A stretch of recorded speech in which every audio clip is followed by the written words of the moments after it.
Alrighty, friends, in today's episode, we are going to cover pretty much everything you need to know about olive oil. We will explore olive oil's potential role in preventing chronic disease, how to choose the best quality olive oil at your grocery store, how to safely store olive oil, and whether or not it is safe to cook with. And for the record, this episode has received zero, and I mean zero funding from Big Olive. Before we begin, my team tells me that 65% of weekly viewers on YouTube have not subscribed. If you would like to support the show, what we're doing here, and get notified when new episodes drop, please go ahead and do that now. Let's get into it, starting with the health benefits associated with olive oil consumption. Olive oil consumption has been consistently found to be associated with improved longevity and long-term health outcomes. And it's also been shown in shorter-term clinical trials to improve very important cardiometabolic risk factors, starting with longevity, or total mortality, as it's often referred to in studies, which essentially means death from any cause during the study follow-up period. Long-term observational evidence from populations all over the world consistently shows that olive oil consumption is associated with lower total mortality. Simply put, people who regularly consume olive oil tend to be at lower risk of dying of any cause during the follow-up period, which for many of these studies is decades. And that is even after using statistical modeling to adjust for the fact that those who consume more olive oil typically exercise more, drink less alcohol, eat less processed foods, etc. When you use statistics to sort of even the playing field, so to speak, olive oil still associates with greater odds of staying alive. An example of this type of evidence is a 2022 analysis of 2 US cohorts, including men and women from the Health Professionals Follow-Up Study and the Nurses Health Study. This was published in the highly prestigious Journal of American College of Cardiology.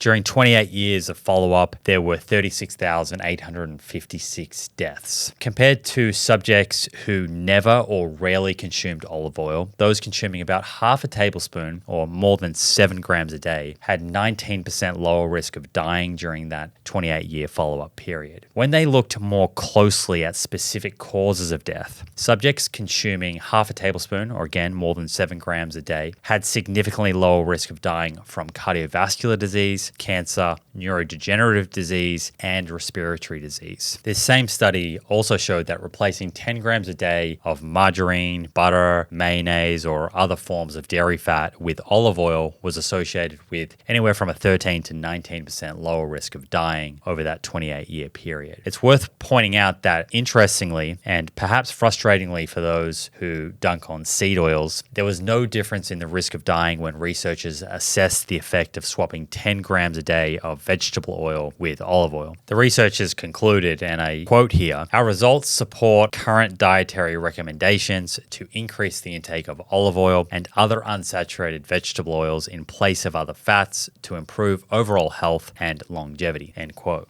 We'll save diving deep into seed and vegetable oils for another video. For the time being, let's come back to olive oil here. Unfortunately, this study and many others showing lower total mortality with olive oil consumption have not differentiated between regular common olive oil, which is mostly refined, and virgin or extra virgin olive oils, which are unrefined and much higher in bioactive compounds like polyphenols. Polyphenols being non-caloric compounds that are found in plant foods that, rather than being passive bystanders, are known to positively affect human physiology. Fortunately, this lack of data provided the inspiration for a more recent study published in the Journal of Nature, the first population study to investigate whether or not the type of olive oil, virgin or not, consumed affects one's risk of dying. This was a Spanish cohort containing over 12,000 adults, followed on average for just over a decade. Over this period, subjects consuming about 1.5 tablespoons of virgin olive oil had about 1/3 lower risk of dying from any cause and half the risk of dying from cardiovascular disease. In this particular study, there was no association between olive oil consumption, regardless of type, and dying from cancer. The authors in this study suggest that because the fat profiles of refined and virgin olive oil are essentially the same, the additional benefits they observed are likely driven by the fact that virgin olive oil contains a significantly higher amount of bioactive compounds, namely polyphenols such as hydroxytyrosol, compared to common refined refined olive oil. There's one other study that looked at the type of olive oil and risk of death, an observational study that followed over 7,000 Mediterranean subjects at high risk of cardiovascular disease for around 5 years. At the outset of this study, they measured baseline olive oil intake and specifically asked subjects what type of olive oil they consumed, common or extra virgin. Over this period, every 10 grams of extra virgin olive oil consumed per day was associated with a 10% lower risk of having a cardiovascular event and a 7% lower risk of dying from cardiovascular disease. In contrast, refined olive oil was not. It's important to note that in this second study, high baseline intake of extra virgin olive oil was not associated with lower all-cause mortality, death from any cause, but there was a non-significant trend. Unlike the Nature study that went for over a decade, this second study had quite a short follow-up period, about half the time, and there was not a lot of total deaths. It's possible if this population was followed for longer that high baseline intake of extra virgin olive oil would be associated with lower risk of death from any cause, but for now, it's not clear. Okay, it's one thing to not die, which is what the mortality data speaks to, but most of us also want to stay healthy while we're alive so we can,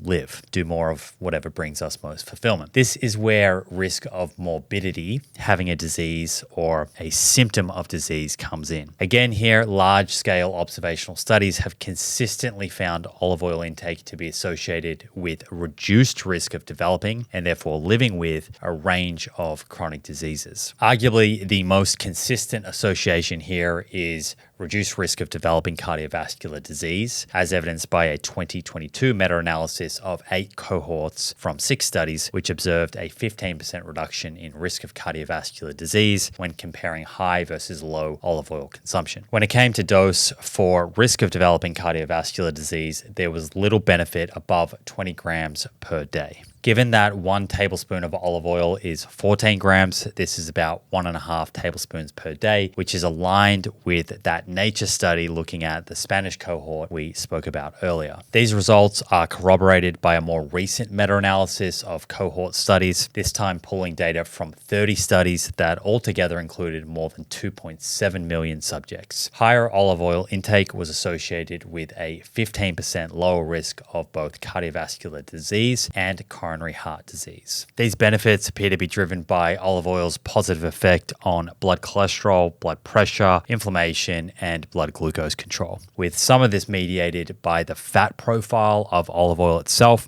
and some mediated by interaction between bioactive compounds in olive oil and the microbiome. Okay, so that's cardiovascular disease. What about cancer? Generally speaking, the data on olive oil consumption and risk of total cancer or specific cancers such as breast and gastrointestinal cancers is neutral, with the data being less convincing than the data looking at olive oil and cardiovascular disease. The largest meta-analysis that we have of observational studies looking at olive oil and cancer incidence, which included 37 case control studies and 8 cohort studies, found that compared to low olive oil consumption, high olive oil consumption was associated with a 31% lower risk in developing any type of cancer. Now, you might be thinking, you just said that the research looking at olive oil and cancer suggests a neutral effect, but a 31% reduction in risk of cancer, that sounds pretty compelling to me. Well, hear me out here. Case control studies in this context are studies that compare subjects who present to hospital with cancer versus matched controls presenting to hospital without cancer. Retrospectively, they ask these people about their lifestyle, including nutrition, and are able to see if there are any associations between certain habits, in this case, olive oil consumption, and the risk of developing cancer. Such studies, while quick and inexpensive to conduct, are generally considered to be much more prone to bias and scientifically weaker than cohort studies that follow subjects over time. In this meta-analysis, when you only pull together data from the cohort studies, which still included data from more than 900,000 subjects, you're no longer left with a significant reduction in risk of cancer. While it approached significance, it wasn't. And this was replicated by a more recent meta-analysis of cohort studies where comparing high versus low olive oil consumption was not associated with either either decreased or increased risk of cancer. Unfortunately, none of these analyses looked at olive oil type and risk of cancer. It is plausible that as olive oil is refined and the concentration of compounds such as squalene and particular polyphenols is reduced, that it becomes less protective against the development of cancer. For now, this appears to be an open question and area of scientific exploration. In fact, it's interesting to note that just a few months ago, October 2024, a group of researchers, including longevity expert Dr. Luigi Fontana, published a study that followed almost 3,000 Italians for 17 years. This study did find a reduction in risk of death from certain cancers in subjects that were consuming high amounts of olive oil. Importantly,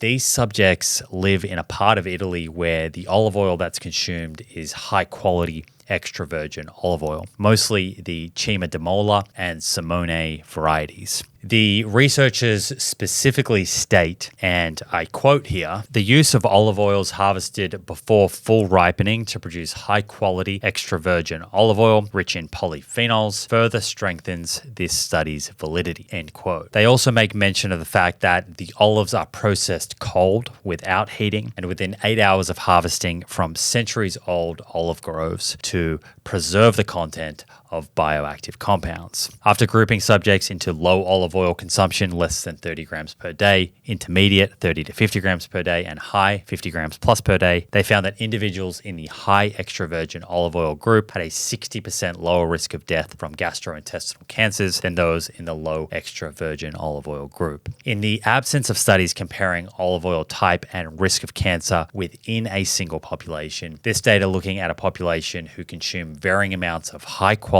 polyphenol-rich extra virgin olive oil is quite interesting. It's hypothesized by the authors of this study that the cancer protective effect of extra virgin olive oil is driven by the bioactive compounds it contains, and I quote, such as hydroxytyrosol, oleuropein, oleocanthal, apigenin, and luteolin, which influence gene expression and epigenetic mechanisms, end quote. The findings of this study from Luigi Fontana and colleagues are supported by several clinical trials, including a 1-month randomized controlled clinical trial that found the addition of polyphenol-rich extra virgin olive oil to typical diets improved the oxidation and inflammatory status in people with prediabetes and obesity, while regular olive oil did not. And for those who are watching along on YouTube here, in case you're wondering, I'm recording this from Bali. So on the table here, I have a large coconut, although it kind of does look a little bit like a large olive now that I think about it. Anyhow, moving on. So that was cardiovascular disease and cancer. What about cognition? Will consuming olive oil make us smarter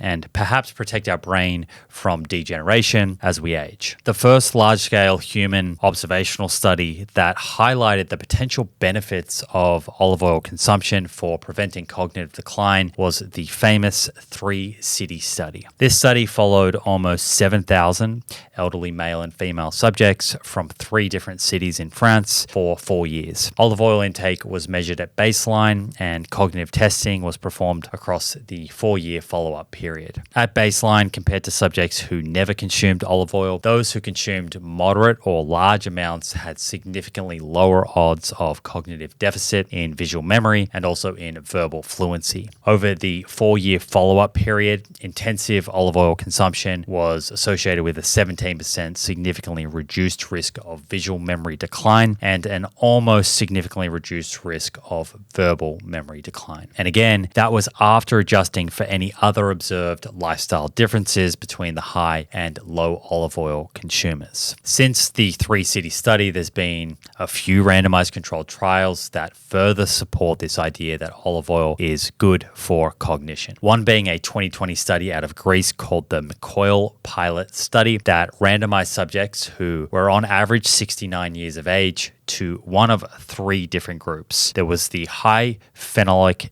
early harvest extra virgin olive oil group, the moderate phenolic extra virgin olive oil group, and then the control group. Just as a little side note here, according to EU regulations, for olive oil to be classified as high polyphenol, it has to contain at least 250 milligrams per kilogram. We'll come back to this when we talk about how to choose olive oil in your local supermarket. After the 12 months, while both the high and moderate phenolic extra virgin virgin olive oil groups in this study had better cognition than the control group. The high polyphenol extra virgin olive oil group performed best. Then there was the Predimed Navarra trial, where subjects who were at risk of cardiovascular disease, average age of 74 years old, were randomized to a low-fat control group, a Mediterranean diet with extra virgin olive oil, or a Mediterranean diet with nuts, and followed for 6.5 years. Subjects that were randomized to the Mediterranean diet with extra virgin olive oil performed significantly better on memory and fluency tasks and had significantly less risk of developing mild cognitive impairment, an early stage of cognitive decline that often precedes dementia.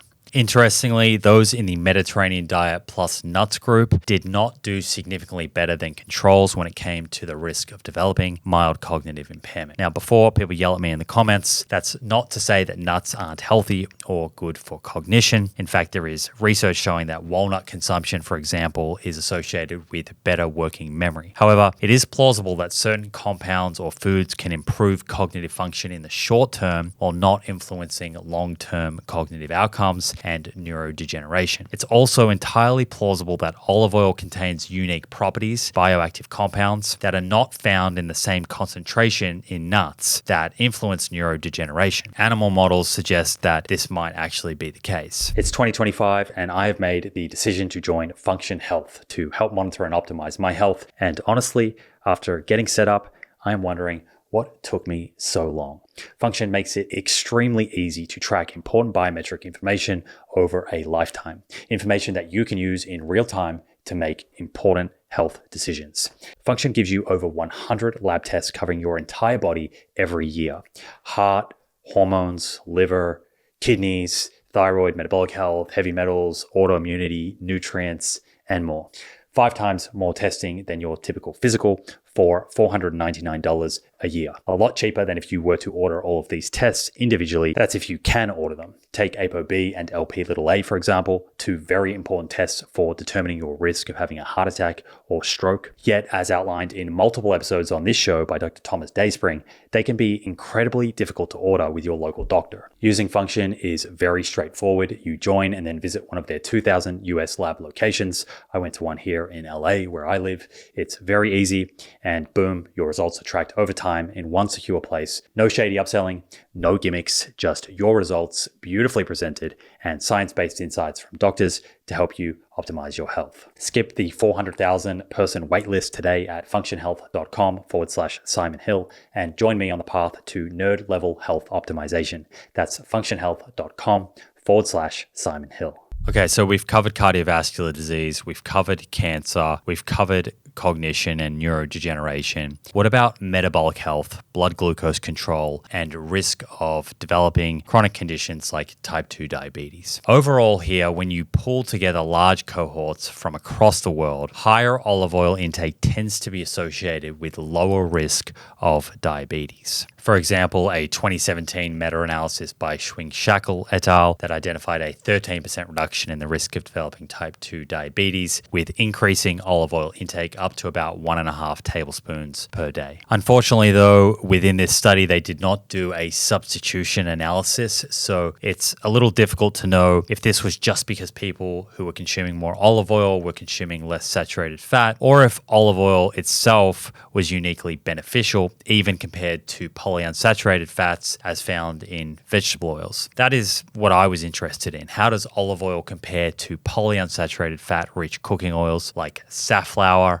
corn, and sunflower oils that people are or might be considering using instead of olive oil? And I have to admit, when I first thought about this before looking at the data, my hypothesis was that olive oil would improve blood glucose parameters and risk of diabetes compared to saturated fat-rich cooking oils, but not compared to polyunsaturated fat oils like sunflower, safflower, etc. My hypothesis here was based on the fact that from a fat profile perspective, olive oil is comprised of mostly monounsaturated fats, primarily oleic acid. And when it comes to blood glucose control, we know that from dozens of randomized controlled feeding trials that unsaturated fats, particularly polyunsaturated fats, improve blood glucose most. So just based on fat profile alone, one could assume that polyunsaturated fat-rich fat-rich oils like safflower, corn oil have the edge on olive oil when it comes to blood glucose control. However, that 2017 meta-analysis by Schwing-Shackle et al. Also involved an analysis looking at people with type 2 diabetes. And from this analysis, I was surprised to learn that while there was no difference in HbA1c, average blood glucose, clinical trials do suggest that olive oil significantly lowers fasting blood glucose relative to polyunsaturated fat-rich vegetable oils like corn and safflower oil. And this isn't just a one-off finding. A 2016 meta-analysis of randomized controlled trials found the same thing. Compared to polyunsaturated fat-rich oils, olive oil significantly lowered fasting blood glucose in subjects with diabetes. Well, it's not exactly clear, but again, researchers are pointing to the polyphenols in olive oil, with the researchers of the Schwing-Shackle meta-analysis saying, and I quote, "Polyphenols might affect glucose metabolism via an inhibition of carbohydrate digestion and absorption, a reduction of glucose release from the liver, or a stimulation of glucose uptake in peripheral tissues," end quote. These mechanisms may also explain the findings from a hot off-the-press 2025 paper by Frank Hu and colleagues that analyzed data from over 80,000 men and women followed for approximately 30 years. In this study, Frank and his colleagues identified that while plant-derived monounsaturated fats from foods like olive oil and avocado were associated with lower risk of developing type 2 diabetes, the opposite was true for animal-derived monounsaturated fats from foods like beef. Another reminder that evaluating the healthfulness of a food based on a single nutrient is almost always not a good idea. The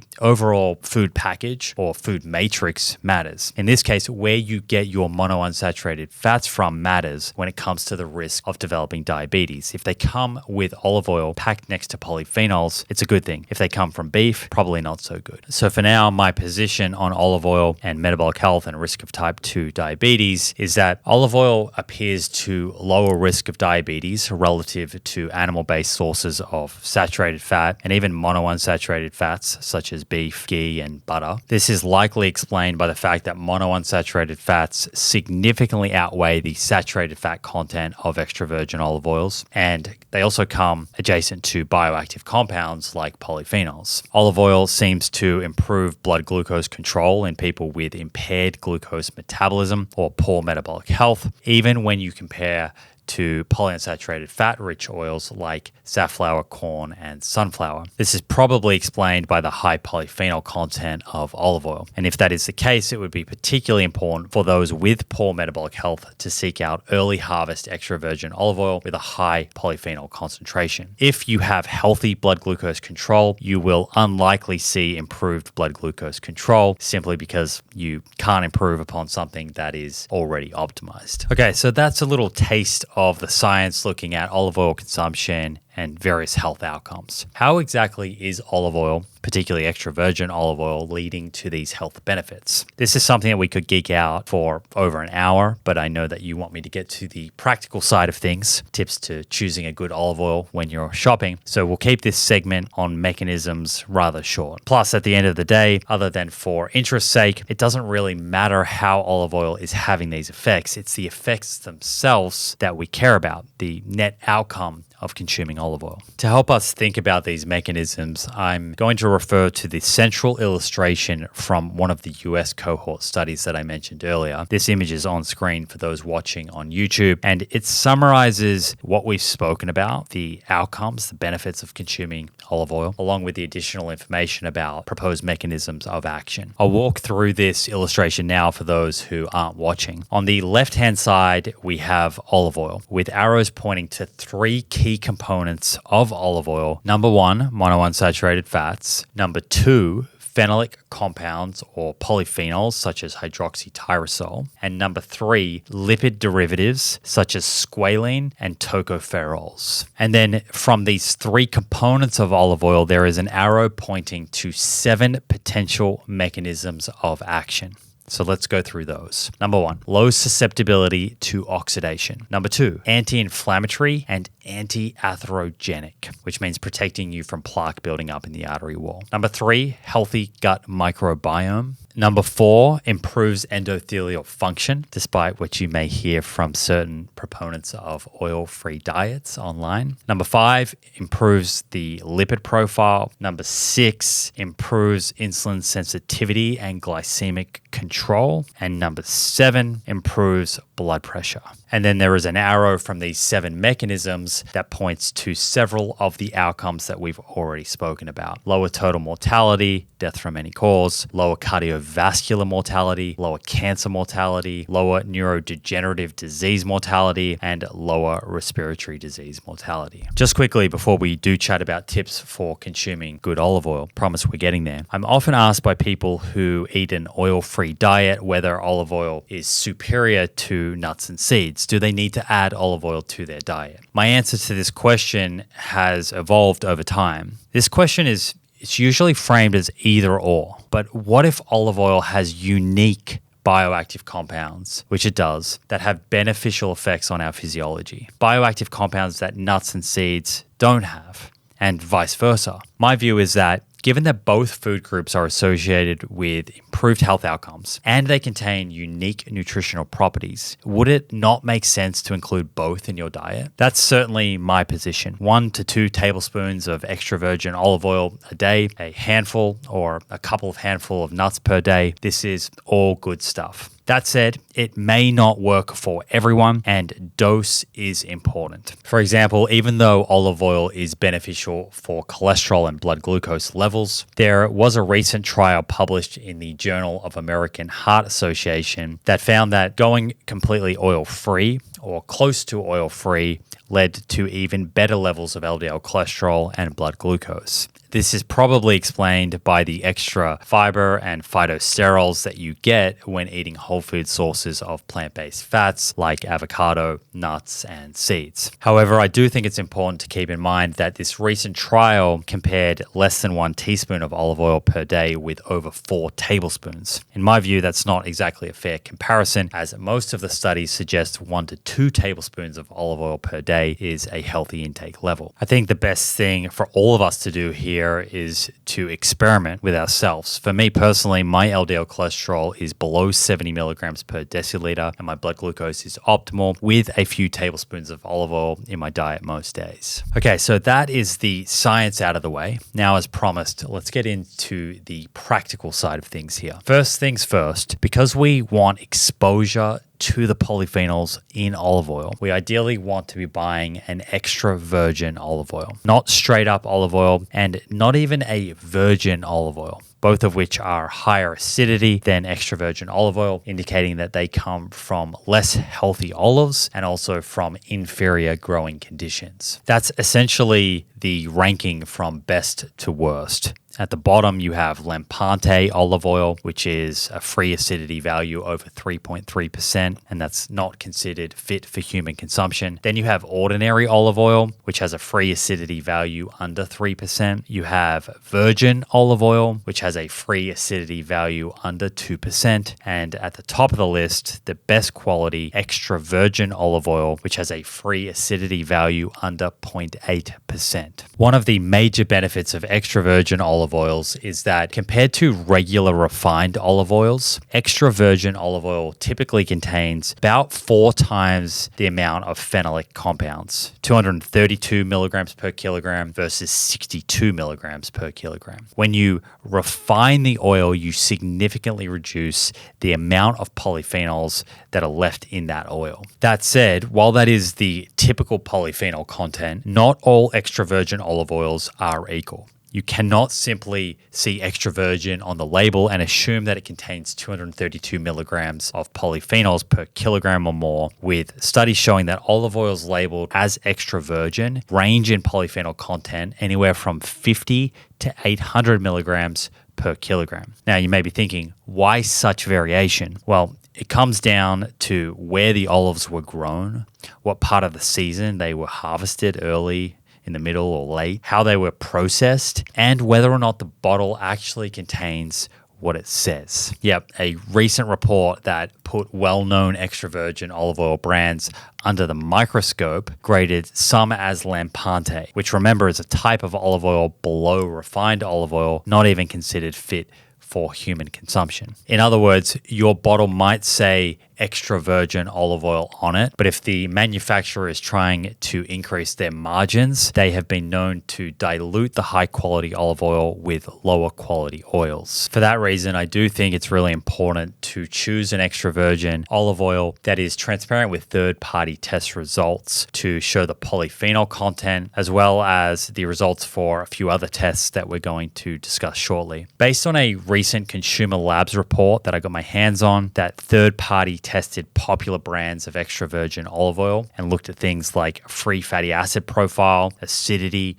peroxide value, and UV absorption, all measures of quality, along with sensory testing. There were 3 brands that they approved, all considered high quality with varying polyphenol content. I want to share these for all of the US listeners, and then if you are not based in the United States, I'm going to explain how you can ensure that the olive oil you're choosing is high quality as well. Okay, so coming back to this Consumer Labs report in no particular order, the first was a more mild olive oil, California's Olive Ranch's 100% California extra virgin olive oil. This contains 182 milligrams of polyphenols per kilogram and works out to be 40 cents per tablespoon. It's important to note that this brand, California Olive Branch, does have another extra virgin olive oil called Global Blend Medium, which is a blend of olive oils from around the world. So if choosing California Olive Ranch as your olive oil, go with the label that says 100% California extra virgin olive oil, not Global Blend Medium. For high polyphenols, which is over 250 milligrams per kilogram, the Consumer Labs report recommended Lucchini Italia Organic Extra Virgin Olive Oil. This has 299 milligrams of polyphenols per kilogram and comes in at 61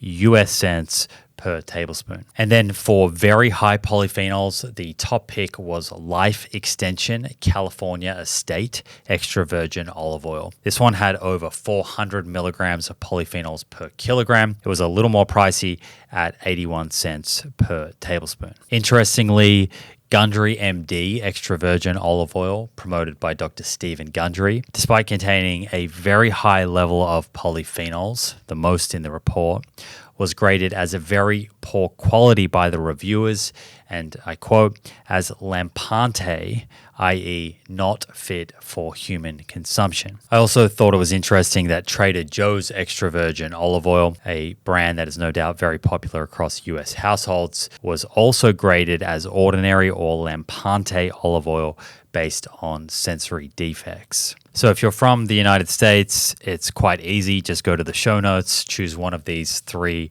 extra virgin olive oils that meets your budget, and you can be confident knowing that you're consuming a high quality extra virgin olive oil. If you're not from America, or you are from America but you want to buy another brand of extra virgin olive oil, I would email the brand that you currently buy or are thinking about buying and ask for third-party test results. And that means testing that has been conducted by a professional food testing laboratory, a company like ASL, not in-house testing that was performed by the brand. It's then very important that you know what to do with these test results, how to review them. Recently, I've stopped having coffee after 10 a.m. and let me tell you, this has been an absolute game changer. Those extra cups, or 2, in the late morning or early afternoon were undeniably messing with my sleep, leaving me wired when I didn't want to be, and throwing off my focus the following day. Now my days are powered by Peak's organic Nandaka adaptogenic coffee alternative. With functional mushrooms and pu air tea, each creamy spiced cacao cup of Nandaka helps me stay calm yet focused and clear-headed, minus the jitters, so I can fully commit to my tasks without feeling distracted. As an added bonus, Nandaka also satisfies my sweet tooth, so my mindless snacking on dark chocolate, yes, that is one of my vices, has gone down considerably, and I'm sleeping better than ever. If you're ready to transform your days with better energy and productivity, Try Nandaka today. Right now, you can get 20% off plus a free starter kit when you shop exclusively at peaklifecom/Simon. That's PIQUE life.com/Simon. There are really 5 things that you want to look at when reviewing the third-party lab results. I'm going to quickly go through each of these, but before I do, just to be super clear, there is no need to memorize these or write these down. I've put them into the show notes for you to refer to as a checklist. First, the acidity value should be below 0.8%, which verifies that it is extra virgin olive oil and indicates that it is produced through cold pressing, which helps to protect the bioactive compounds that we've been speaking about from degradation. Second, the polyphenol count is close to or well above 200 milligrams per kilogram. Now, I must say there really is no good evidence supporting the idea that you need a very, very high polyphenol count, north of 400 milligrams per kilogram, or even 1,000 milligrams per kilogram as some brands advertise. However, you do lose polyphenols with cooking. So as I'll discuss later, this does create a case for choosing an extra virgin olive oil with a very high polyphenol count at room temperature. Third on the list when we're reviewing these third-party testing results is looking to see that the free fatty acid level is less than 0.8%. Fourth is peroxide value. The peroxide value should be below 20, and that means that the oil has been processed and stored properly. Lastly, and I know we're getting a little nerdy here, but I think it's worth it if you're consuming olive oil daily, the UV absorption values.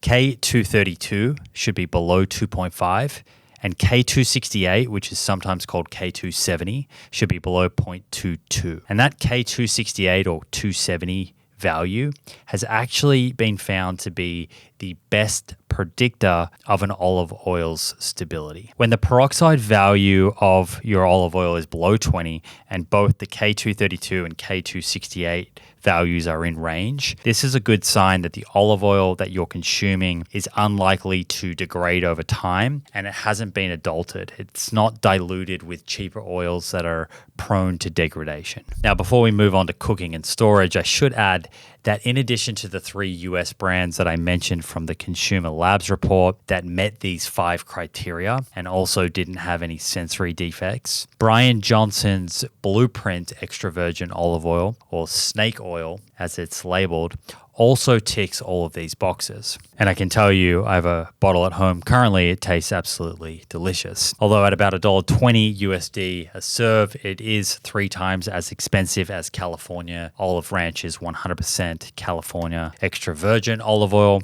and about 1.5 times as expensive as the Life Extension California Estate extra virgin olive oil, which has a similar polyphenol count. But really, based on lab test results, you can't go wrong with any of these, the 3 that I mentioned in the Consumer Labs report or Brian Johnson's Blueprint extra virgin olive oil. And just to round out this discussion on the quality of olive oil, unfortunately, there's a lot of talk online about the color of olive oil indicating the quality of the oil. This, from my reading of the literature, appears to be a myth. Instead, request third-party test results and use the methods that I just mentioned.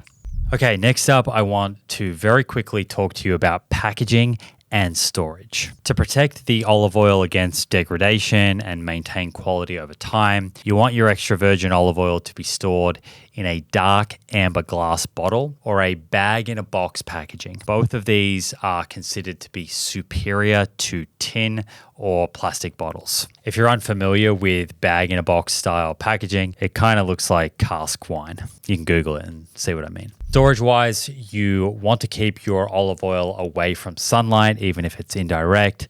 Ideally, store in a cool, dark space around 73 degrees Fahrenheit, 23 degrees Celsius, or a little lower. No need to store in the fridge. In fact, according to the North American Olive Oil Association, it's thought that repeatedly taking olive oil in and out of the fridge may actually damage the oil. And while olive oil quality can be maintained for up to 18 months if stored correctly, to play it safe, I would recommend limiting this to around 9 months. The final question we're going to discuss today is what temperature range is safe for cooking with extra virgin olive oil. This could easily be a video in and of itself, but in short, although we have lots of human health outcome data suggesting that olive oil, in particular extra virgin olive oil, is associated with improved health outcomes, I've not seen any of these studies attempt to determine how subjects are using olive oil in their households. Are they drizzling it over salads and thus consuming it raw? Or are they cooking with it under low, medium, or high heat, or perhaps a mixture of these conditions? So in the absence of that, we're left with studies that expose olive oil to varying temperatures for varying amounts of time that measure things like trans fat production, peroxidation, oxidative stability, and UV absorption, K232, K268, or 270, as I mentioned earlier. Perhaps the most informative data that we have here is from a 2018 study that heated a variety of oils, including extra virgin olive oil, up to 240 degrees Celsius and also 180 degrees Celsius for 6 hours. Based on this analysis and others, here's where I land and also what I do personally at home. Extra virgin olive oil appears to be completely safe cooking at temperatures up to 180 degrees Celsius or 350 degrees Fahrenheit, particularly for short cooking durations, less than 40 minutes. This is the type of temperature that's reached when you saute on medium, or of course when you bake at these temperatures. Personally, I cook most of my food in a pan, sauteing vegetables, tempeh, tofu, etc., and I stick to a medium sort of 6 to 7 out of 10 level on the burner. And it's actually helpful here to know that the smoke point of extra virgin olive oil is about 190 degrees Celsius. So just above that level we're trying to achieve with a medium heat on the burner. And you'll know if you go higher than a medium heat because you'll start to see some smoke. The smoke point of extra virgin olive oil is about 190 degrees Celsius. And it's important to know that if you start to see a little bit of smoke, that this is not actually the point where extra virgin olive oil begins to degrade. Olive oil actually begins to degrade at around 220 degrees Celsius, 430 degrees Fahrenheit and above. But it is a good way to kind of eyeball the temperature when cooking. If you start to see a little bit of smoke in the pan, it's a sign that you've just crossed over or around that 190 degrees Celsius mark, and you should turn the heat down before the oil begins to degrade. Under these conditions that I'm recommending, cooking with extra virgin olive oil will result in negligible trans fat production, much less actually than oils such as grapeseed, peanut, and even canola. Minimal production of polar compounds, good oxidative stability, low production of peroxide and aldehydes. One thing to keep in mind, though, that I alluded to earlier is that temperature level and the duration under temperature will both lower the polyphenol count of your olive oil. And this is one of the reasons why I personally do like to buy an extra virgin olive oil with a very high polyphenol count, over 400 milligrams of polyphenols per kilogram, where possible for cooking. Not only do the bioactive compounds improve stability, protecting the oil under heat, but you end up with more polyphenols in your food after cooking. If you are following a recipe that calls for baking or pan frying above a medium heat, or for durations over 40 minutes, then it would be better to use cacao butter or coconut oil. Both of these are very rich in saturated fats, making them a little more stable at these high temperatures and under prolonged heating. While relative to olive oil, it's true that these fats are not as good for your cholesterol due to the types of saturated fats that they contain. They're both considered better options than animal-based cooking fats like butter. In fact, cacao butter is mostly made up of a saturated fat called stearic acid, which actually has negligible effects on cholesterol, making it a great option for high-temperature cooking. Basically, consider it a seesaw. Ideally, we want our cooking oils to be rich in these healthy fats, these monounsaturated fats and bioactive compounds that are in olive oil, but that benefit is likely lost when you go above a medium cooking temperature, at which point these other oils like coconut oil, cacao butter, and even palm oil become more favorable. If your LDL cholesterol or ApoB is high, I would, however, be careful with consuming a lot of coconut or palm oil. There we go. An evidence-based summary of what we know about olive oil, what we don't know, how to choose a good one, and how to use it in your cooking at home. To summarize what we've learned in this episode today, let me leave you with 6 key takeaways. Number 1 to 2 tablespoons of olive oil per day, particularly extra virgin olive oil, is consistently associated with longevity and improved health span, lower risk of many chronic diseases. This is partly due to the fatty acid content and partly due to the bioactive compounds found in olive oil, including polyphenols. Number 2, not all olive oils sold at the grocery store are equal. Number 3, opt for extra virgin olive oil in a dark glass bottle or bag-in-a-box style packaging. Number 4, ask for third-party test results to look at polyphenol count, peroxide value, acidity, free fatty acids, and UV absorption. We discussed the ideal levels for these, and they're also in the show notes. Number 5, store your extra virgin olive oil in a dark, cool space, preferably the ground level of your pantry. And number 6, cook under medium heat. If it's smoking, it's not a sign that the oil is damaged necessarily, but it is a sign you're moving towards high heat territory and therefore should lower the heat until the smoke disappears. I hope all of this was helpful. It's certainly a lot of information, but I really do think it's important to do our due diligence here. And once you find a good olive oil in your grocery store, all of this is pretty much set and forget. Thanks again for hanging out with me, and I look forward to catching you next week. Oh, actually, almost forgot. Just quickly before you leave, I did want to tell you a quick story about cooking. Last night, my partner asked me for peace and quiet while she cooked. So I turned off the smoke detector.